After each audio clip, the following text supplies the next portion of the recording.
Dr. Ephraim Goodweather, the head of the CDC's New York-based Canary Project, is called upon to investigate when an airplane lands with everybody on board dead. What his team discovers is a viral outbreak that has similarities to an ancient strain of vampirism. As the virus begins to spread, Goodweather works with his team and a group of city's residents to wage a war that could hold humanity's fate in its hand. This week on You've Never Seen That, The Strain. From Atlanta, Thornton County. But one objective. The color I see. That you maintain the status. December 7th, 9th. You never seen that!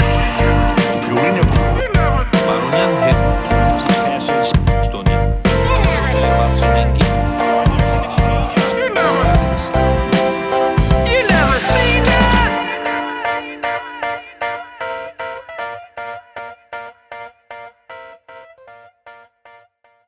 We're back, baby, with another episode of the You've Never Seen That podcast. This is the show where two dudes watch a random episode of a random television series they've never seen, and then they discuss the plot, the characters, and the Nazi zombies surrounding it, Nazi vampires surrounding it. Vampires? This sexy, sexy voice belongs to, as always, your boy Bell. And over here, no surprise, Dr. Michael Haas. We only watch shows involving Nazi vampires. Yeah, seems to be a theme. You wouldn't have think we would have seen too many shows involving Nazi vampires, but you know. Wait, I'm sorry. Hold on. Let me. Can I start that over? Hello. I'll allow it. Hello. It is me. If you do a German accent, this episode. No, he's maybe Russian. That's entirely Russian. I could be on the strain. Oh, we wouldn't watched know. the FX? FX FXX? original series FX. just 1X. Quick question. Now there were No, if it doesn't exist, it needs to by now. Did you introduce yourself? What? Did you introduce yourself? Yes, I did. Yeah. Okay. No, I think what you were about to say is what I was about to say. What's the difference?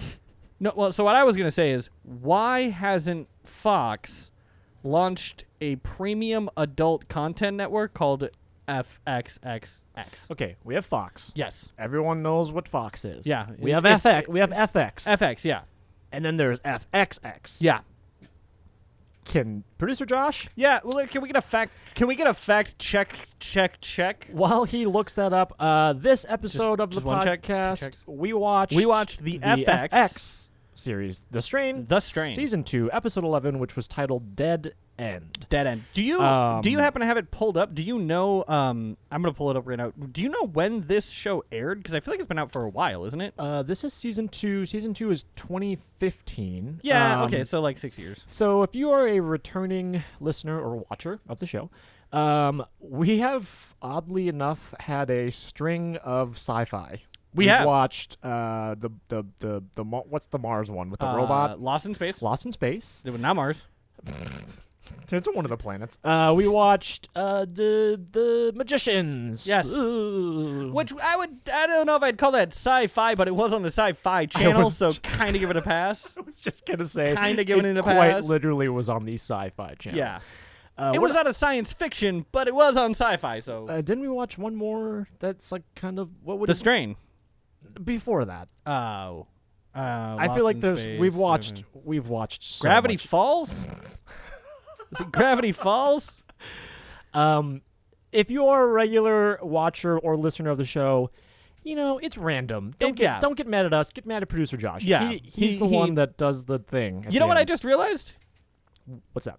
I just realized now in the YouTube format, which if anyone is listening to this, you can also watch this on YouTube. Just search You've Never Seen That podcast. Search it up on that YouTube bar, baby. I have realized we've hit a threshold that in the audio format, because for those of you who have been around since the beginning, first of all, thank you. But for people who've been around from the beginning, they know that this is a common theme. We get to a point where we forget what we've watched. Oh. Like, we've done so many episodes that, like, we forgot. We do... we get together and we're like, okay, the shows in the hat are getting low. Let's make a list of the shows you need to watch. And oftentimes, there are shows we've already watched for this podcast. Yes. Let's watch Pretty Little Liars. We've already watched it. There was a reboot. There is now a reboot. It has been, or no, Gossip Girl. No, Gossip Girl. Gossip Girl. We're gonna put the reboot on. We actually watch it. We actually had a kind of a deep discussion on if it counts because we've already watched it. Gossip Girl. Yeah. But this reboot is it's different. Yeah. So we know there is a Gossip Girl. That would be akin to like going to like the middle of Russia. That's a good point. It would be like akin to like going to the middle of Russia and going to a church and being like, I know there's Jesus. I just realized what. Yeah. Isn't remaking Gossip Girl the same as like I'm gonna remake the Haley Joel Osment sees dead people movie. Sixth Sense. Where I'm gonna remake the Sixth Sense. Yeah. And then you already know that there's a Gossip Girl. But you might know that there's a Gossip Girl in Gossip Girl. You just don't know who it is. And if this reboot is all new characters, then you might not know. But you know what? Never mind. I know that doesn't hold up. Anyway, getting back to it. Let's go back to The Strain, which is not a reboot. It's an original series. Here's my first question. Which, by the way, producer Josh has pulled it up. FXXX is a New York satellite TV channel. Okay. On Futurama. On the in the show Futurama. 3014. Yeah, no, it's it's from Futurama. It's a joke from Futurama. However, now that we have FX and FX Simpsons. Oh, it's Madison Cube Garden is in The Simpsons. I thought that was just in. Oh, it's a time travel Simpsons episode. Yeah. I wonder. Here's my first question about The Strain. If there's not Futurama references and crossovers, I'm gonna be pissed. I guess I will this watch will that episode though. This will smoothly transition into what did we know about the show? Yeah. Is The Strain based off an existing franchise, or is it its own thing? I think it's its own thing. Well, you did see who created it, right? So here are the things I did know. Guillermo del Toro. I did not know that. He's fantastic. I had no idea. He did the movie where the girl bangs the fish. Bangs the fish. Pacific Rim. That's what happened in that movie, right? Different rim? Anyway. Oh, boy. Hey, look, stuff over there. Well, so I knew it was Guillermo del Toro. My first year of Comic-Con, which I think was 2014? Yeah, that sounds 2014, right. 2015. 7 years ago? Holy shit. 2014, 2015. I remember in San Diego, one of the bigger hotels, the entire side of the hotel was just the dude with the tongue sticking out. Oh. And so I knew I think they were really pushing it because I think that must have been season 1, right? 2014. Season 2 is 2015, so I'm assuming. Yeah.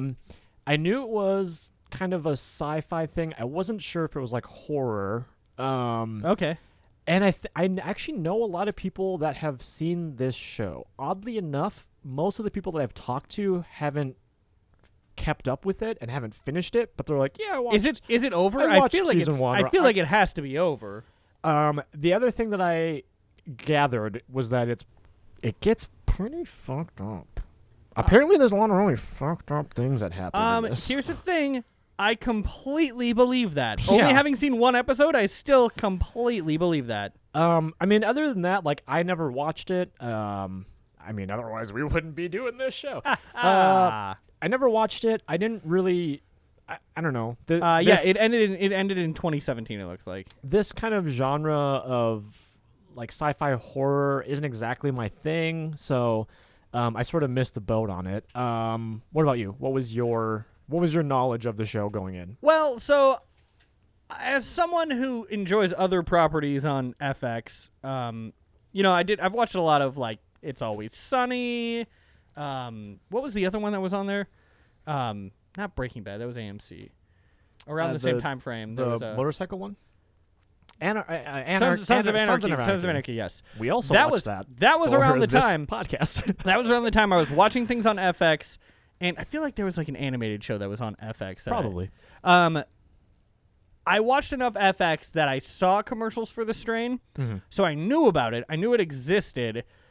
For the longest time, literally up until 2 minutes into this show, I thought they were zombies. I thought it was like 28 days later style zombies. I even said zombies at the top of the episode of this recording, and I meant to say vampires. Yeah, I think what kind of vampires are these? They're They're like we'll get to it. We'll get to that. But for what I knew about this show, I thought that this was kind of like, I thought since FX is always supposed to be like more action oriented, or like comedy action oriented, I thought maybe where The Walking Dead tried to be like a drama that was set in a horror fantasy scenario of a zombie apocalypse. Yeah. This was more like zombie apocalypse in which shit happens. So like World War Z or 28 Days Later, where it's like, no. Zombies are the biggest problem, and that's that's all you focus on. I thought it was, because I knew it was a little bit more gritty and aggressive from the like trailers and stuff I'd seen. This didn't feel apocalyptic. It felt like society was still going on. That's the weirdest. I had my notes about that, but it seems almost inconsistent, because it seems like, and we got this in the pre-roll just a couple minutes ago, it sounds like the strain happens in Manhattan, and then they quarantine Manhattan? I was going to make a joke, and then I decided not to. What was I feel like... It was a... Was it a 9/11 joke? No, it sounds like it was a 9/11 joke. It was a Wuhan joke. Oh, I was gonna say Wuhan, New York. Yeah, Wuhan, New York. Okay, I get it. Okay, and then I realized it wasn't worth it. It wasn't. Still wasn't. It's fine. Go ahead.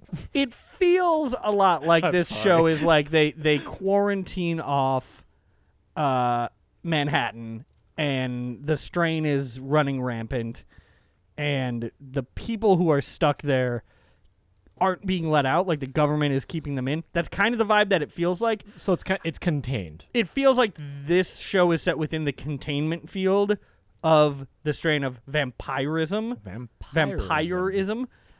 However, we get a scene where they're like literally like, no one gets out unless they're military or government official, and then they're like, here's $50, and he's like, go on through.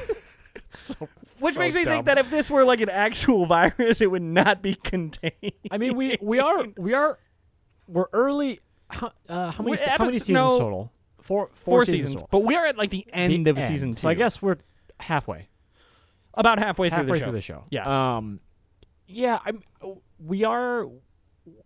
The areas that we see, the scenes that we see in the show are very much the scenes that are in the show, right? Oh. It's like, this is New York, that's all that you see, right? Yeah. We don't know, like they make it a point to be like, we have no idea what's happening in Omaha, Nebraska, right, at this same time period. But I do get the sense that it seems like, from my understanding of it, everything is fine in Omaha, Nebraska. Yeah, that was because like I said, it doesn't feel apocalyptic. Yeah, it feels like the world still exists outside of where the strain is happening. Like, it feels like this. God, there's so many jokes I want to make, but they're not worth it. It feels like people aren't taking the strain seriously. Oh, I see. Okay, I'm seeing the jokes now. I'm seeing them now. I'm getting them now. I'm here. Like, it feels like you're never gonna believe this, but I have this COVID fighting book. There's actually you open it up and it's just Joe Rogan as a horse. There's actually a scene in this where Nicki Minaj's cousin, her friend, becomes a vampire. Yeah, and his balls.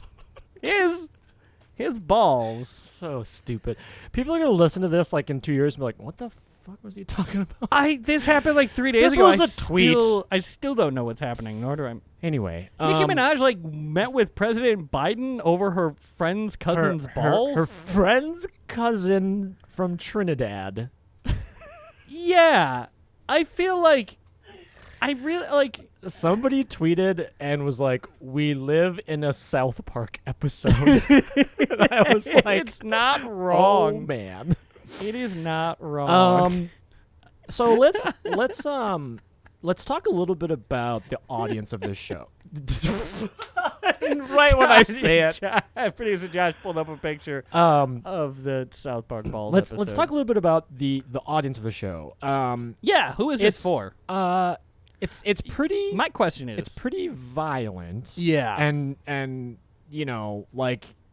My question Guillermo is kind of known for these kind of like, what's the word? Like grandiose and dark creatures, dark right? twisted fantasies. Yeah. Like that one Kanye album. Yep. Go ahead. You were saying. Pan's Labyrinth is my favorite Kanye album.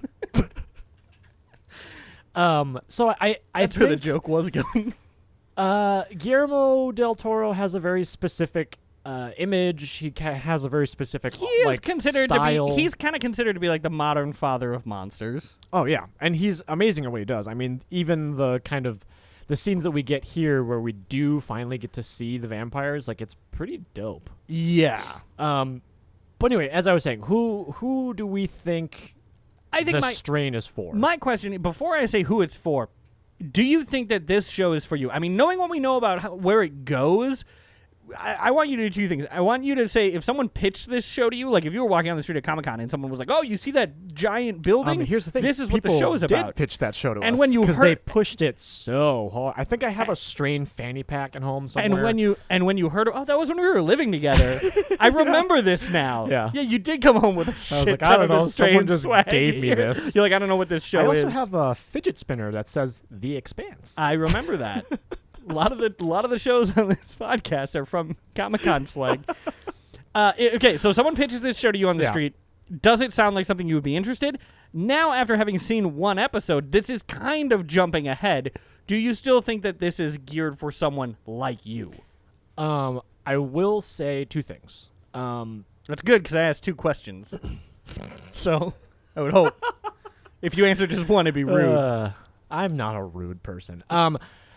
I think having Guillermo's name attached to it is a selling point for me. Yeah. Without that, I don't know if I would be interested. I'm like, I'm not really. Do you feel like you give this show a little more leeway or a little more cushion because? I mean, I think so. I don't want to jump too far ahead. No, but this show is not bad. Yeah. The other thing too, I know that it was Carlton Cuse, who is a really popular show creator. He did Lost. He's done a whole bunch of other. Oh, you know what? I can see some parallels. He's in a lot of those weird. He writes a lot of the weirder kind of sci-fi, thought-provoking things. At the core of this show, I don't think it's for me because I'm not into sci-fi horror. You know, but I do like monster movies, which is like odd. I think it skews male. I think it's probably late 20s. I don't see many people who are like older than 45 being like, I love The Strain. Like, I feel like this is definitely like I feel like this has a cult following. Yeah. It's not a casual viewing type of show. Yeah, I would agree with that. I would say it seems like this show seems like, and this is kind of Guillermo del Toro's thing, it is definitely made for the people who will like this kind of thing. Right. And like, it is not... If you like 16 and Pregnant, you are not like someone is not going to be like, check out The Strain, right? Yeah. However, I feel like people who like things like The Strain, like Pacific that horror, Rim or even like Supernatural, right? Yeah. The show's Yeah. Supernatural. Mm-hmm. Very much the same. This is way darker and more aggressive and violent than Supernatural is, but still kind of in the same vein. So I feel like it's definitely for a very specific type of people, and I think that those type of people are probably just happy that they're like getting good. Like you have to like this genre to like this show. Again, it's not a casual viewing show. Even a show like Breaking Bad, which is like very specific, very like dark. Yeah. Kind of appealed to everyone because it was just like this story about a family man or whatever.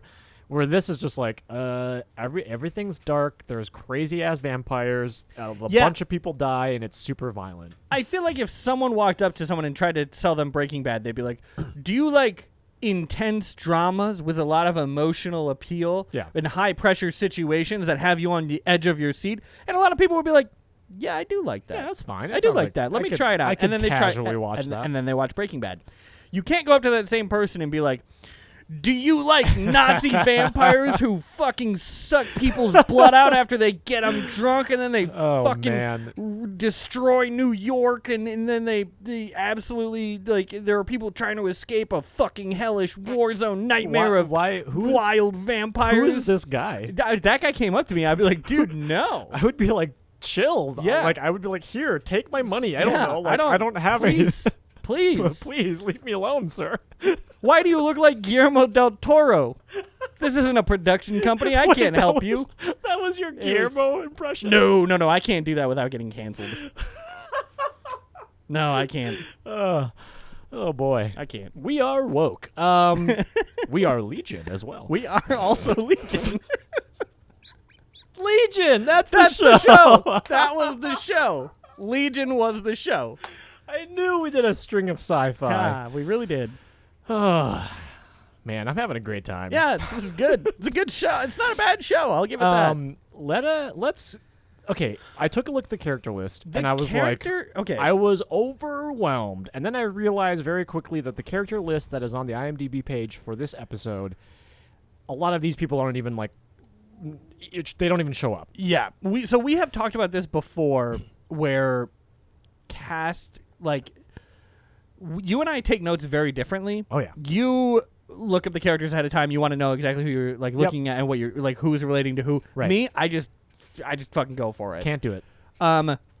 This show in particular was one of those where I did not luck out because there are a lot of characters and no one ever says anyone's name. Here's the thing that's no so one funny. ever says anyone's name. Can I read? We read the episode description last episode for the podcast because we always read the description of the show we're watching next. Yeah.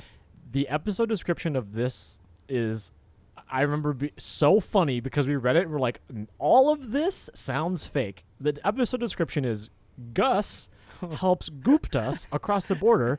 Fett, Nora, and F look all over the city for Dutch, who's in a life or death struggle with Eichenhorst. And also, Set Cartian meets a familiar face while searching for the Ossidio Lumen. I remember reading that last episode of the podcast and being like, no sense. Makes no sense. However, now that I've seen it, right, it makes a lot more sense. And you're right. Looking at the IMDb, I'm like, okay, a lot of these names are not. I will say this episode was actually decently simple to follow. Yeah, there wasn't too many curveballs. Yeah. Even without the context, I kind of understood what was going on. Yeah. Let's go through the character list real quick. There's a couple people that I really wanted to highlight. So Ephraim Goodweather, I think he's the main guy, right? He's the head of the CDC. I had a hard time figuring out who he was and whether or not he was the main character in our episode. He's played by Corey Stoll. Great guy. Yeah, he's in a lot of stuff. There's actually quite a few pretty well-known character actors in this. So let's talk about. Let's break the characters down in kind of their respective pods. Yeah. So Ephraim, Nora Martinez, and Vasily Fett. Yeah. Vasily, that guy. What can you? Kevin Durand. He's in everything. He also plays for the Brooklyn Nets. Yep. You could tell by his characteristic voice. Kevin Durand with a D. He's in everything. He has the most. He has the most recognizably unusual voice of anyone. And he has a face that you just know. You know what?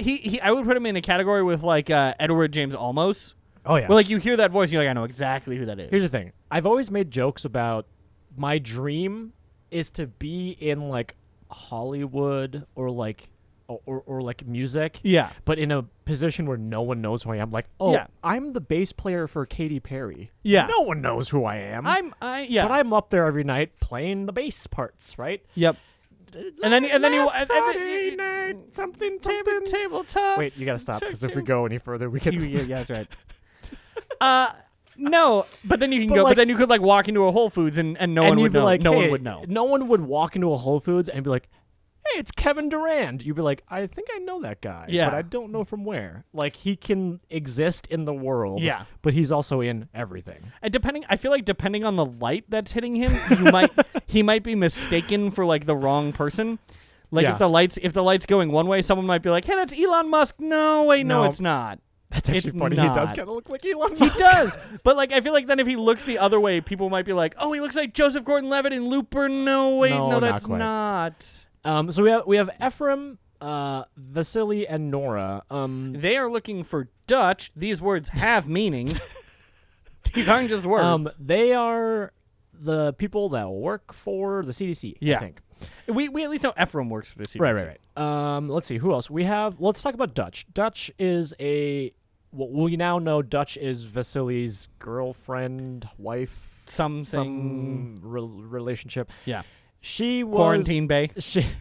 She was kidnapped by Thomas Eichhorst, which we know is the Strain. He's a vampire. He is the Strain. Yeah, Mr. Strain. We'll call him the Strain. Hair Strain.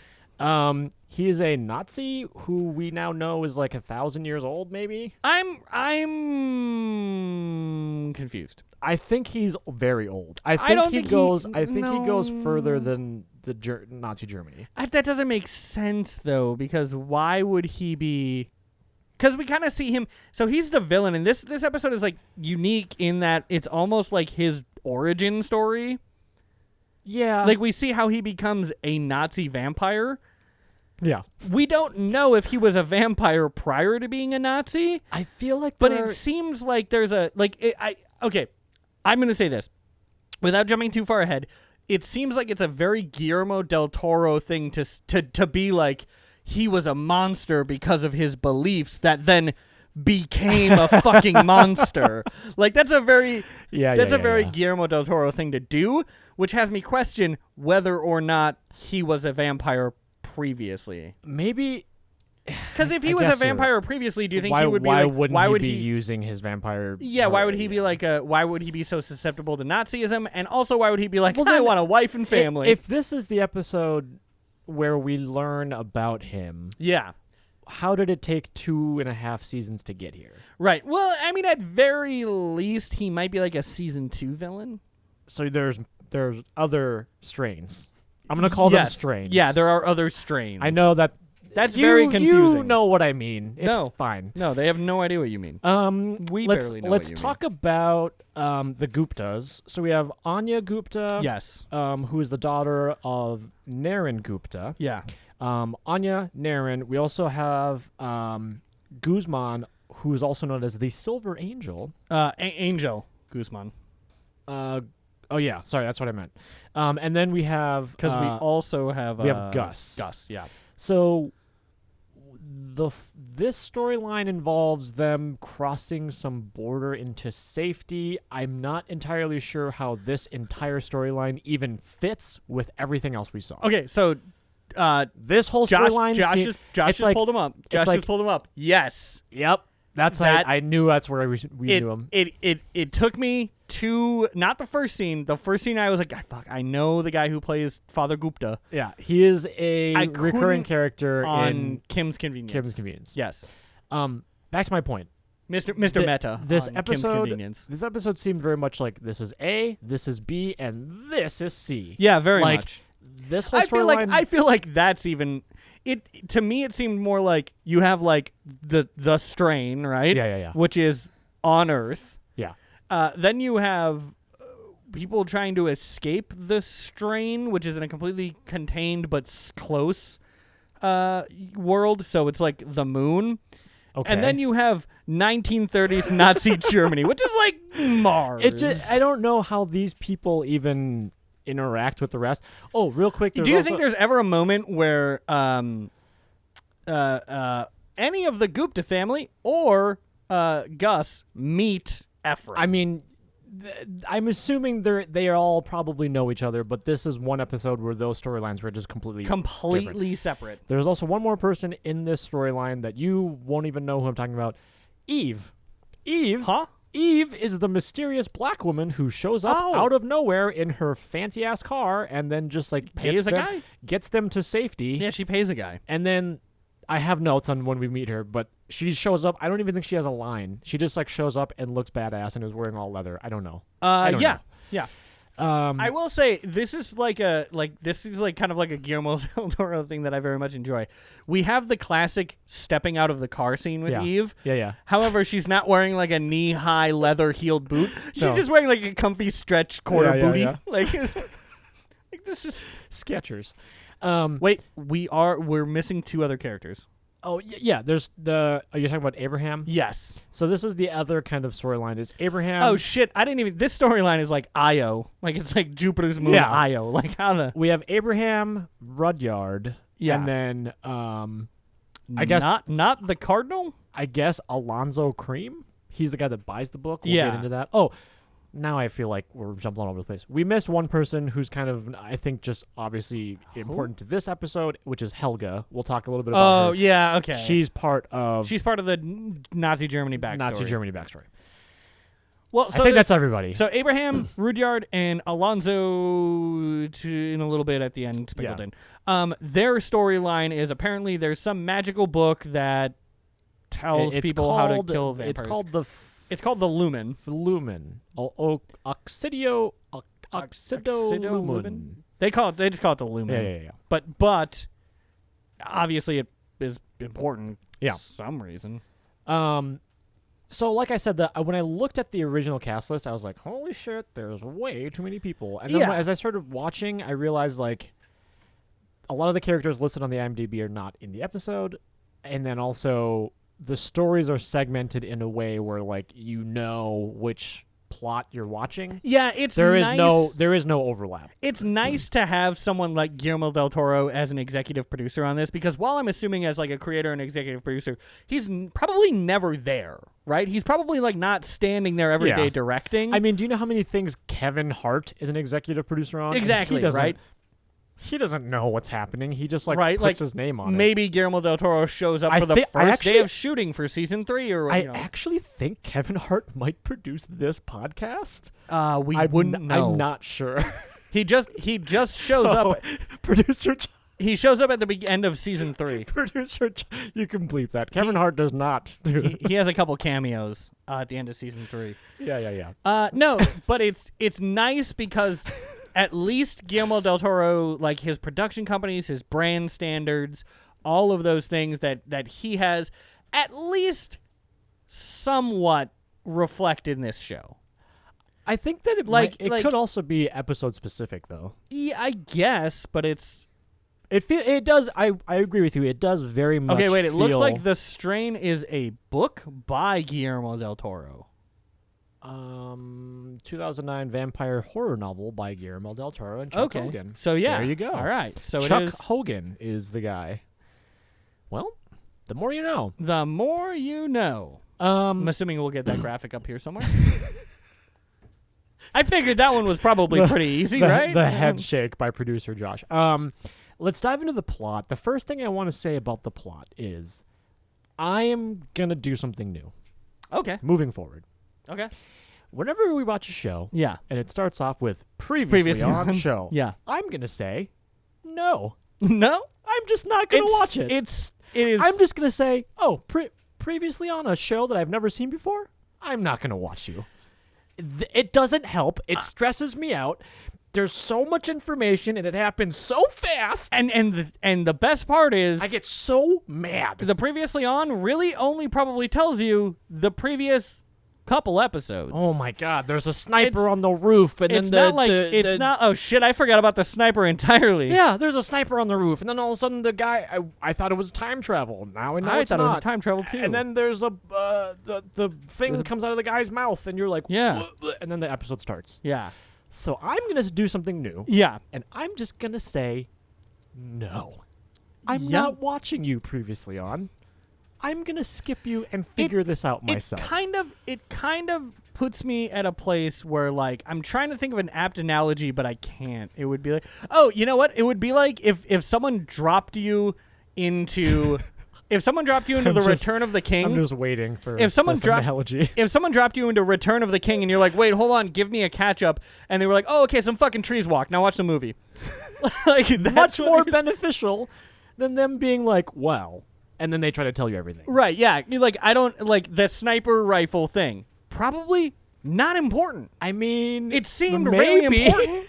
And we don't know because we have no context for this episode, which means we have also no context for the previously on episodes. Previously ons have always just stressed me out. So I'm going to not watch them. I can't believe that it has taken us over probably like 120 episodes. We're close to 120. Close to 120 episodes for us to realize that previously ons are literally meant to catch up people who are watching serially on a network. Well, we knew that. We just, But we never realized that also doesn't help at all. It just stresses me out. So, we'll start with what we know. Yeah. Dutch has been captured by Eichhorst. Yep. And this is where we start. Can I interject really quick? Yeah. Sure. Did you even mention David Bradley? No, why? Yeah, he's Abraham. Oh yeah, we mentioned his character. Oh, I didn't mention like him. the as fact an that actor. he is also in literally He's in- everything. he's in The Game of first Thrones, Doctor yeah, He's in- and Dr. Filch. Dr. Phil. Filch Phil? Dr. Phil. from Harry Potter. No, I know. From Yeah. from Oprah. What? Yeah, Dr. Filch. Yeah, he's in Harry Potter. He's in Game of Thrones. Like He's in everything. He's an excellent. he plays excellent. Who is he actor. in Game of Thrones again? He's the old man Greyjoy. The Greyjoy. Yeah, old man. He dies on the bridge. Yeah, old man Greyjoy. That's a great part. Yeah. Let's just watch that again. Honestly, I feel like I'm due. Anyway, we start on the Dutch story. Yeah. The entire Dutch storyline is that she's been captured. We don't know why. We also don't know who really she is. We don't know who she is. At this point, we have no idea who Eichhorst is, and we have no idea why she's being... So here's the thing. She gets captured, and in the first scene we get with her, he, literally, pumps a guard full of schnapps. Oh, this part is wild. He pumps a guard He full calls of it schnapps. he calls it a human cocktail. Yes, because he pumps a guard full of schnapps, and then he drinks their blood. Which, by the way, there's a part of me that wants to be like, this man has clearly never taken a serve-safe alcohol class, because he knows it doesn't instantly get absorbed into your bloodstream. So he kills this guard in front of her, which leads me to this question that still persists to this day. Why didn't he just kill her? If it was just a feasting thing, he kills the guard. So I think she matters for some. She's not just a random. I think that her and him have some relationship or a history. And this is what I was trying to. I gotta imagine it's in somewhere between the entirety of season 1 or season 2, up 1 until through this point. 10. Up until this point, yeah. Somewhere Here's the thing. in there. I tried to deduce this. I think maybe she tried to kill him with a sniper rifle, and then they got caught, and that's what it is. But it still doesn't make sense why he doesn't just can't kill her. a vampire with a sniper rifle. I don't see why you couldn't. You need wooden stake? garlic. Wooden stake through the heart. It's a bullet. So A wooden stake is just a really big bullet. yeah, but it's wood. I mean, it's not wood. Yeah, but if you tipped a casing with wood, I mean, it's How? not. How? Wait a minute. Wood is everywhere. Yeah. How dumb are vampires? I think in a long history of vampirism. It's like the aliens that can't touch water. What are you doing? But that's such a big thing, though, because that's War of the Worlds, too, where they're like, oh, no, these aliens are going to kill us all. Wait, air. Ah, fuck, they don't have our microbes. What are Air. you doing here? Sci-fi? Write better. I don't think they're writing better. I think they're just presenting right, the you're right, actual you're right. challenges of certain... No, but metal-eating virus. Anyway. Sure. It's Lost in Space, I think, right? No, I don't know why he's torturing her Yeah. and not just killing her. Well, there's a weird. We'll get to it. He never does the classic torture thing, which is where he's like, and I can make this all go away if you just tell me where the launch codes are, right? He never is like, I thought this. I thought you said lunch codes, and Yeah. I was very confused. But You're with me now. I used context to figure out that's not. There you what go. said. Yeah, no, that's not what I said. But at no point does he ever state why he's doing what he's doing. I don't think she's just a random person. No, she wouldn't be, because he kills a random cop. There is a moment where she says, "What are you going to do to me?" Bullshit. And he says, "Everything." Yeah. And I was like, what does that mean? Yeah. And then it cuts to the credits real quick. The credits were like, beam, boom, boom, the strain. Yeah. That was it. It was so fast. I thought it looked very much like a Dexter. I thought it was going to be opening really credits, long. and I thought it was gonna be super long, and then it was like ba-ba-da-ba-ba-da, bloody body, the strain. Yeah. And it was like, that was it. No wait, that was it.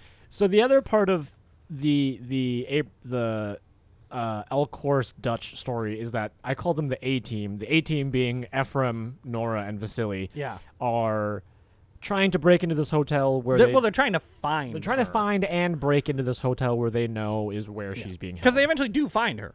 So that's kind of plot. We'll call that plot Plot A. A. Is that she's being held captive in a torture room, and they're trying to find the hotel, find where she is, and break in. Yeah. Plot 2. What do you got? Plot 2, the I book? have old man looking for lumen, find someone he used to know. And then it just went bum bum bum bum ba ba ba ba bum. Yeah, you got it. Again, we can't go too long. We can't go too much longer over there. You know what? To be fair, I think Gautier himself would not sue us, but maybe his representation might. What is the significance of this book? I don't know, but did you catch that at the very end of the episode? It has the biohazard symbol on the front of it. I did not. The symbol on the front of the lumen is the biohazard symbol. So the man who has the book, let's talk about Rudyard. Rudyard is this middle-aged man. He's like in his 40s. He's, he's just like a normal kind of old middle-aged guy.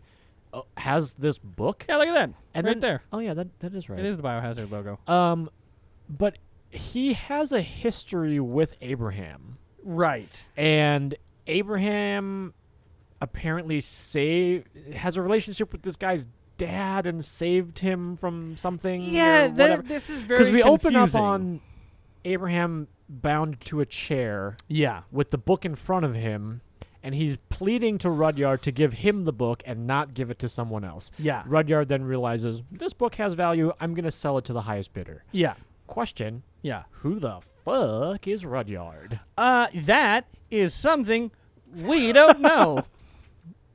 I don't know why. Yeah, because we get like a brief kind of exposition of like, I know your dad. So I saved you when you were a kid, and you don't recognize me. And he's like, oh, you did, but I'm still going to sell the book. Yeah, it's weird. And this is something that I kind of like, I think is kind of a theme for the show for me, which is where like, it seems like it's good writing, but a little kind of like, not sloppy, but just kind of like truncated. Yeah, execution. I have notes. There's a lot of that. Yeah, it's great. It's great writing, but it feels like truncated execution because like there's a backstory here. They know each other, but I don't know if Rudyard is antagonistic to him. I don't know. I don't know if he's like friendly. We're not even sure if he Abraham is the good guy or not. Right? Yeah, I'm assuming so. But and Rudyard just leaves him to die. Yeah, I mean he just leaves him tied to the chair. Well, but in a vampire zombie apocalypse, yeah, that's a good point. That's kind of leaving someone to die. Or is it leaving someone to die? Because I don't know what the rest of Manhattan is like. They just have scream sound effects going on in the background. Well, let's wrap up the Rudyard story. So essentially, what happens is you know what's weird? Now that I think a lot of stuff, but specifically about the mise en scène of this show. Sure. That's just the universe that it's right. set in. I don't know. I followed. I didn't know if anyone. We're smart. We are smart. I hope there's a graphic for that one too. Nope, there isn't, because we're not.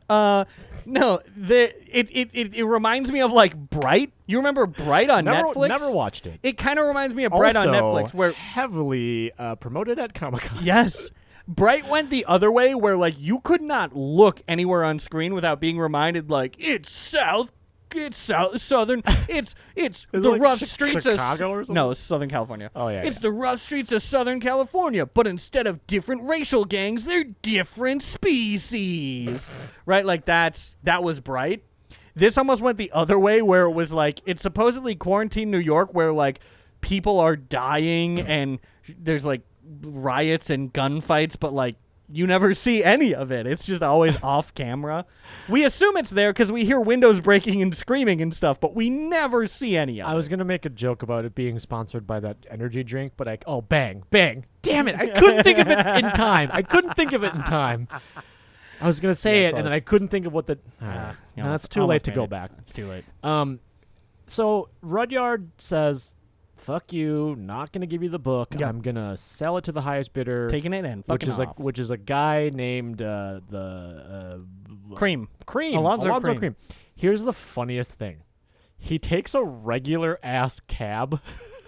He takes a regular ass cab again to this guy's place. Again, really fucking with the mise en scène, because what okay, he's in a yellow cab. This is a post-apocalyptic quarantine zone, and they just have cabs running. He takes a normal ass yellow cab to a security checkpoint where people with guns are No, like. and here's the thing: I don't think it's not like a security checkpoint. it's It's just different than the government one. There is a government one that we see, and this one is just a barricade of people with guns. And he literally has like a weird package, and he's like, "I'm here to meet the buyer." And then they like let this cab driver through. They never show the cab driver. Yeah, no. If you were the cab driver, wouldn't you be like, "What the?" If I were What if am I were I the getting if I were myself the into? cab driver, I would be like, why the fuck am I still going to work? So funny. I like couldn't pull myself out of it. Don't you think, though, that during these times, maybe that's just normal, though? I mean, driving people to a weird drug drop off. I don't know. Maybe. But also that implies the thing is, and this is what it gets me about the entire show. This concept right here implies that enough of society has survived that there is still an economic necessity for work, but not enough has survived that you're not going to get eaten by a fucking vampire monster while doing said work. Which doesn't make sense. He sells the book to a mysterious buyer Named Alonzo named Cream. Alonzo Cream. That's where the episode We know ends. that the Cardinal sent him and that the Cardinal is dead. What that means, we don't know. Let's break down Eichhorst's story into two parts. We get what's let's do happening modern now. Eichhorst. We get what's happening now, which is the Dutch and the A team. So Could you imagine like walking back into the cab depot and being like, fuck, do you guys know Raj? Yeah, he got fucking eaten by a vampire. Anyway, pizza party Friday. Oh boy. Let's talk about the flashbacks first. I think that gives context on the current Eichhorst. Yeah. So here's one of the funniest things I thought. First of all, it's Nazi Germany. Yeah. Everyone Wait, you're doing modern or past? past. We're doing past? Flashbacks. Okay, flashback. It's Nazi Germany. Yeah. Instead of having subtitles and everyone speaking German, Yeah. everyone just has a German accent in English. Yes. I absolutely love when Just do the subtitles. I love when things do this, but they probably couldn't find enough good actors who speak German. But I'm sure they probably But could. they found enough like mediocre German accents. But here's the funniest part. The funniest part is producer Josh and I were talking about this before the podcast, which is it almost seems like anyone who showed up and could do any accent got hired, which is why you have Eichhorst, who does a pretty good German accent. Not bad. He does a good German accent. But then you have Rudyard, who is like, "Hello, I am here to deliver books." So bad. And you're like, that's not a German accent. You know? My favorite thing though, my favorite thing was though, he goes, the boss was like, bring me bonus. And he like brings the bonus, like Helga brings the bonus to the boss. And then the boss goes, danke Helga. And she goes, bitte. Yeah, they And I still was like- use the words. I was like, why would that don't was even, my exact point. Don't even bother. One of the funniest points of his flashback is we see that he's like a door-to-door salesman of radios. A radio salesman in the area after World War I and the Weimar Republic, before the rise of Nazi Germany. This is one of those things that's not inherently funny. There's actually absolutely nothing funny about it. Yeah. But I couldn't stop laughing. Yeah.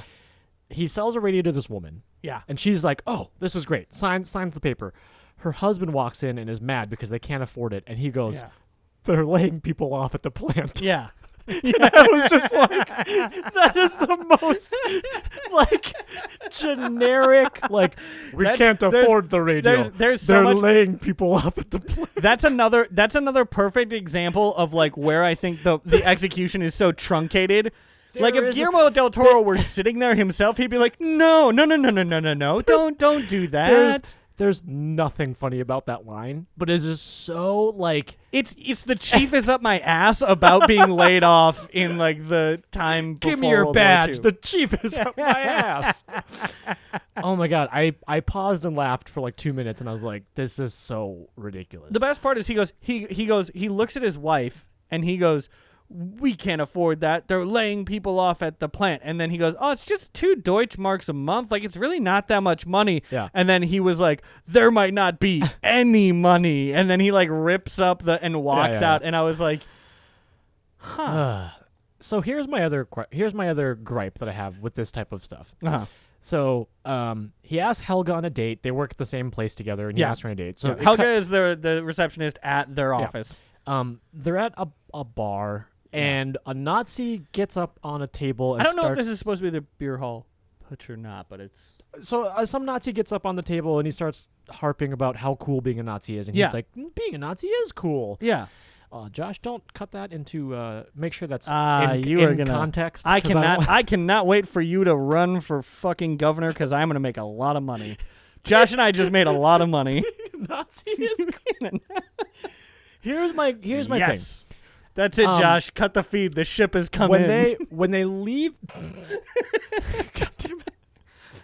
When they leave the bar, they start talking about Nazi Germany. And he's talking about like all the all the good points that. Can I just say? You know what I thought was so funny though was they were on their first date. Yeah, and he left the bar talking about Nazism the same way like a 22-year-old kid would take a Tinder date to a Marvel movie and then start talking about the MCU afterwards. Yeah, that's pretty good. Just like here is my thing. The ignorance and hype is just I feel weird whenever pop culture uses like historical truths in their storyline, whether it be like like you watch a movie and it's like a war, like a guy that came back from the war and he's just like, you wouldn't want to know what I've seen in Afghanistan. It's like, yeah, but you're just like some guy that's acting like you weren't really there, and it's like there actually is a producer. Josh has something to say. I just thought of a terrible joke or terrible analogy when he's talking about how cool it is, like the Nazi party and like how terrible like the Jews are, and she's like, you realize I'm a Jew? Yeah. It's so bad.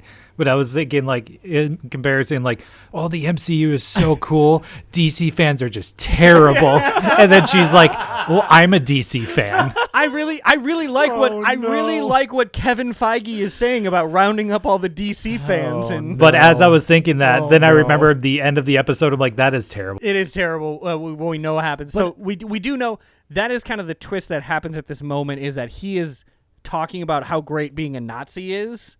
And then she's like, I'm Jewish, but I just right? feel, whether it's like, they sprinkle in like a 9/11 story, or they sprinkle in like a guy from the war. And it's like, it just feels weird to be like using actual Nazi Germany, like, rounding up the Jews as like a vehicle to push the plot forward. I get it. It's weird because you can't, like, you couldn't show a story in that time period without addressing that, but at the same time, like, I feel the same way in the first X-Men when it opens up and you're watching Magneto like lose his mother in like, and I'm just like, this is dark. Yeah, like I get that that's the story, but it's like, but this actually happened. I don't know. It's kind of this weird middle ground where it's like we have a cultural significance to it, right? Like we have a connection to it because we recognize it as something that actually had happened. But at the same time, like, it is being used to propel something forward that is completely fantastic that never happened or would never happen. His flashback storyline wraps up in a very dark way. Well, so they when they go in, when he can't sell a radio because the plant is shutting down, because they're laying off people at the plant. When he can't sell a radio, he goes back to the office, and Helga is like, you're destined for bigger, greater things. And he was like, thanks, baby, let's go on a date. And she was like, okay, let's go on a date. Then all of this stuff happens where he's excited about Nazism, and she's actually Jewish. But we do have a scene where his boss is like, you'll never amount to anything because you're not a fucking winner. You don't have the drive. I'll show you. I'm actually a vampire. Not quite. And then he eats him. But we do jump ahead to him being like an officer in the SS, and at that point, everyone is like showing him respect and deferring to him. This wraps up in a very dark way where they capture Helga, they confront him, he denies everything. Well, so they capture Helga and they say, she says she was in a relationship with you, and I think she's just really kind of be like, hey, can you let my family and me off the hook? Like, I know I was kind of shitty to you. I mean, she wasn't shitty to him, but from his perspective, she did call him out on his shit. And she's like, hey, will you help me out because I'm in a bind here. The Nazis have me. And he does the, like, well, couldn't care less. Yeah, well, it ends. And that's where we get the, like, embracing power and coveting power is the monster inside us all, and later he becomes a vampire. It ends with him seeing her hanging, and I was like, oh, It was boy. very Jojo Rabbit Lee-esque. Oh, what a great movie and a heartbreaking part. Oh, yeah. The current story is him torturing Dutch. Which, again, we have no idea why. So, as he leaves to cut pineapple... Which, by the way, when he cuts pineapple initially, and we don't know how deranged he is, that pineapple looks real good. He goes to cut pineapple. We know it's Looks because delicious. he wants Delicious to, looking pineapple. He wants to feed her so she tastes better when he eats her. Yeah. That's the whole thing. She ends up stealing mace from the dead cop's belt. I have some thoughts about this, which is if you're an immoral vampire monster and you're like a Nazi, a calculating Nazi villain, how do you just leave the body there? I don't know. She successfully gets How the do you mace. leave a weapon there? She successfully gets the mace. He comes back with a tray of pineapple. She refuses to eat it. He makes her eat it. Yeah. And then when he makes her eat the pineapple is the first time that we get what I'm going to call kind of rapey vibes. okay, here's the scene that I wanted to talk about. I don't have a better way to put that. He makes her take her pants off. Yeah. She does. That's a couple scenes later. Right? I'm kind of just fast forwarding. He tells her to bend over, and he's sitting on the floor. Yeah. Behind her. Yep. And he says, "Bend over." Yep. And then you see the thing come out of his mouth, and Yeah. my initial thought was, "Oh, is he gonna eat her ass?" That's my thought. That's what we all thought. And I was like, "This show is crazy." yeah. Yes. And then she turns around and maces him. and maces him in the face and runs And I was away. like, "Thank God we didn't get a vampire ass eating part because I don't know if I could have." Okay, just for record, if we had a vampire ass eating part, would you have put this at weirder or less man. weird than Legion? I think my coworkers watch this podcast. Hey, Oh, boy. welcome everybody. Oh boy. All right. So We can kind of wrap this up quickly because what happens after that gets is she away. escapes. We realize, oh, she's in a walled-off part of this hotel that's a historical monument in New York. Yep.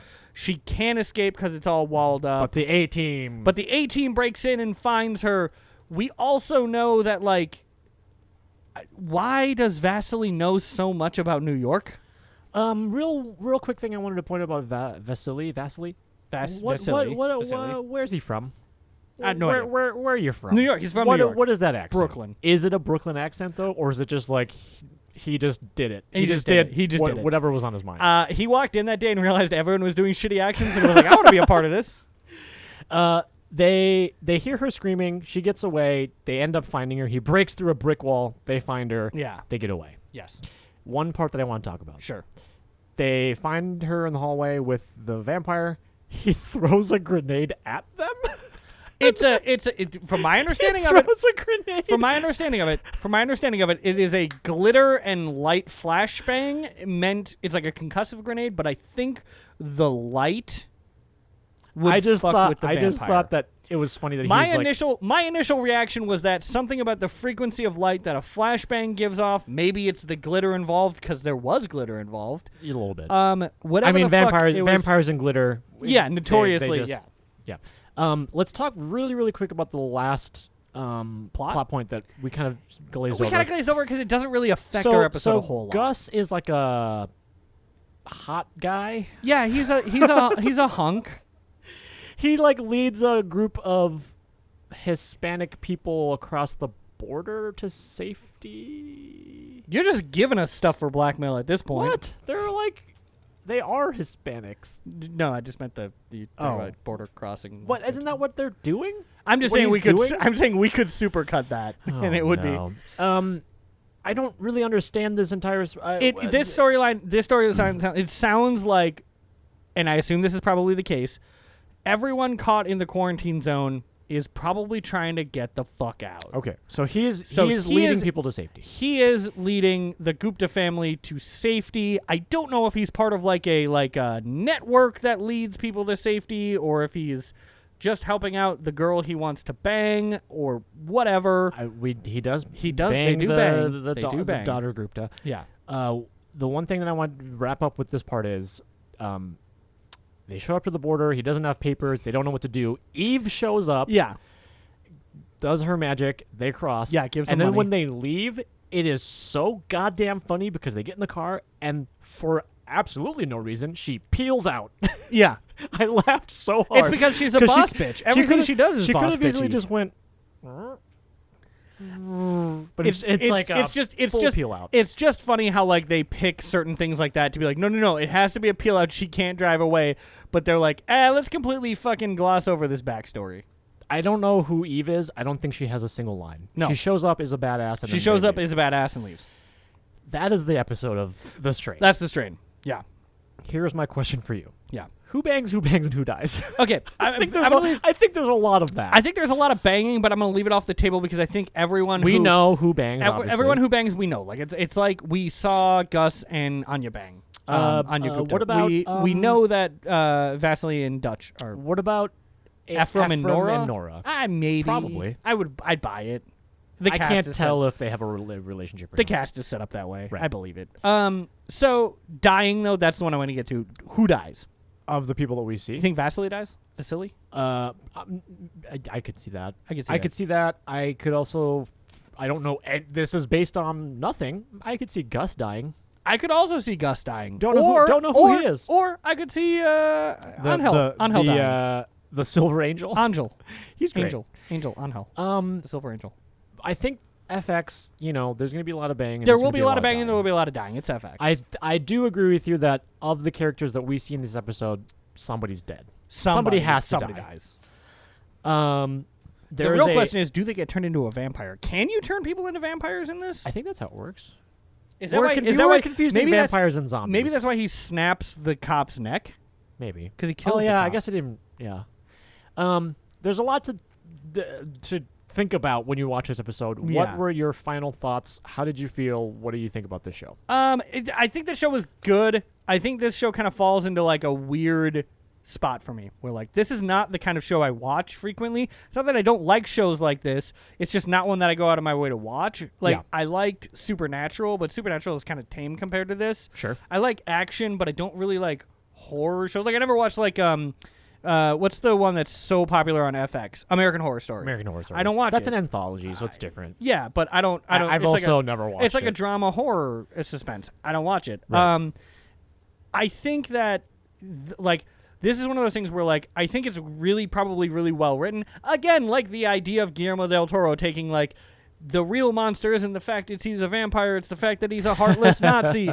Like I'm sure there's a lot of stuff like that, which is a really cool theme. It's a really cool premise. The premise of this show seems really cool. Yeah.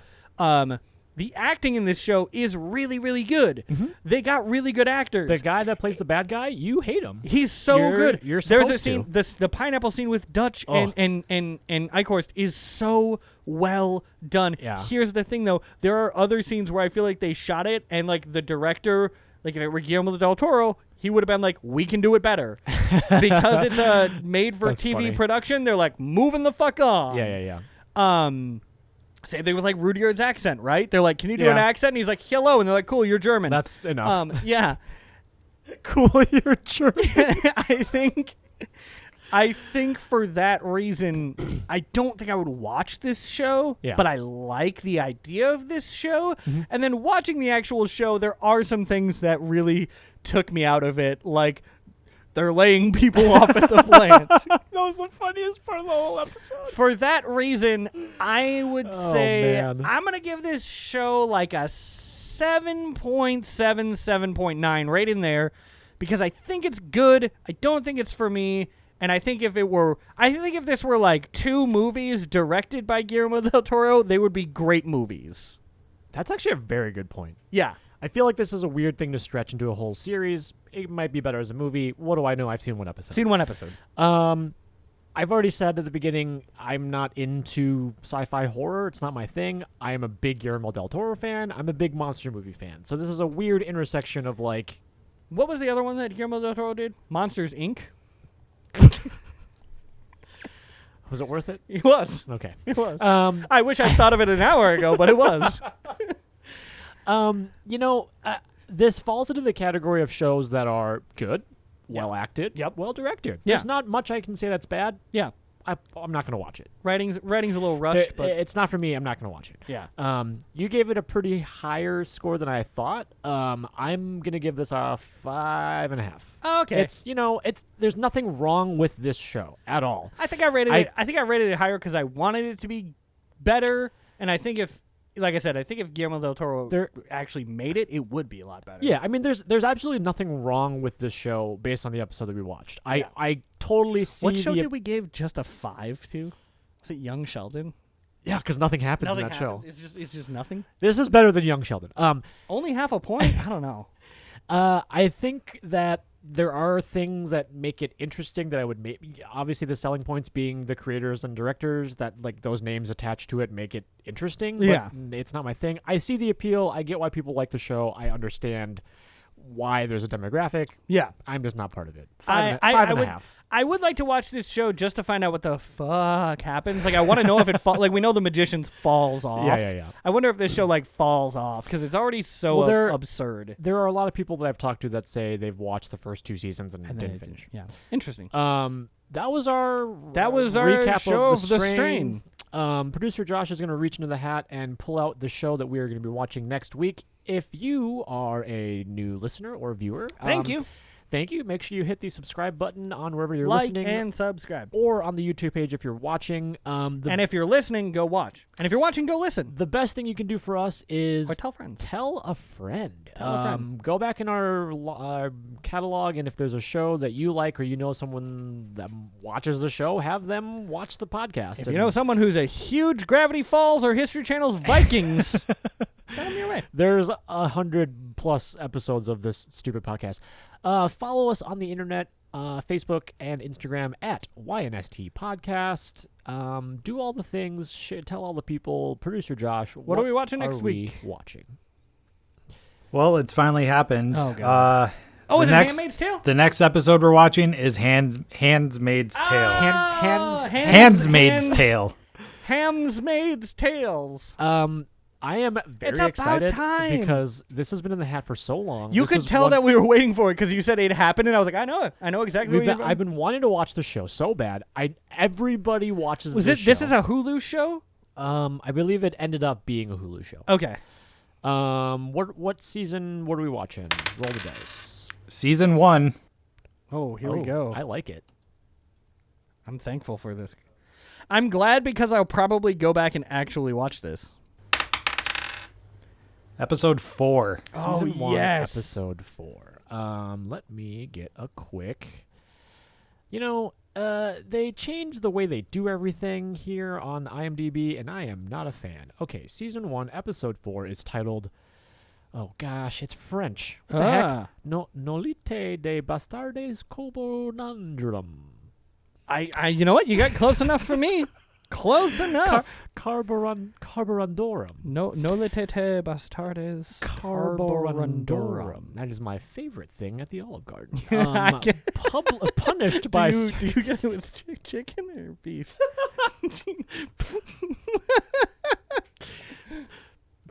This is a very serious show. Okay. Punished by Serena, June begins to unravel and reflects on her time with Moira at the Red Center. Oh. Very excited for this one. I think there are a lot of people who are going to be mad at us because this is a super popular show and we're not going to know what's going on. So I was wondering, is there some super edgy thing where like they do it all in French, right? And then I hit back in the last episode, the episode before this is late. If you are a fan of The Handmaid's Tale or know someone who is, join us next episode of the podcast. We'll be watching it here. Follow us on the internet and tell us everything we're doing wrong. We'll see you then. Goodbye, everybody. Bye. You never seen